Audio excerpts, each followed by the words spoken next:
இவர் மடத்து வேலையை பார்க்காம இந்த பாகிஸ்தானை போட்டு தள்ள வேண்டியதாங்கிறார். இது ஒரு மடாதிபதி பேசுகிற பேச்சா? என்ன அது? இவனுக்கெல்லாம் ஒரு பாடம் கற்பிக்கணும், இந்த நாட்டை போட்டு தள்ளணும் அப்படிங்கிறாரு. நம்ம நெல்லிப்பேட்டையில் இருக்கிற பக்கிரி மாதிரி பேசுகிறாரு. என்ன அவர் வாட்டுக்கு இந்த மாதிரிலாம் பேசுகிறார் ஒரு சாமியார். அதோட இன்னொன்னு சொன்னாரு பாருங்க, தாடி வச்சு குல்லா போட்டுட்டு 2 பேர் உட்கார்ந்து இருந்தாங்க அப்படின்னு பேட்டி கொடுக்கும்போது சொல்றாரு, அந்த காருக்குள்ள வந்திருந்தவங்க அப்படிங்கிறாரு.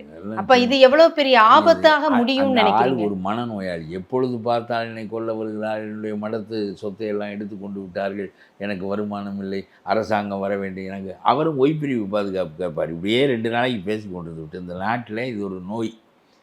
விஜய்க்கு ஒய்பிரிவு பாதுகாப்பு என்ன? நான் கேட்கிறேன், அவரெல்லாம் வசதி இருக்கிறவர் தன்னைத்தானே பாதுகாத்து கொள்ள முடியவர். நாட்டில் இவ்வளோ பேருக்கும் அண்ணாமலைக்கு எதுக்கு ஒய்பிரிவு பாதுகாப்பு? இப்பொழுது என்ன அண்ணாமலை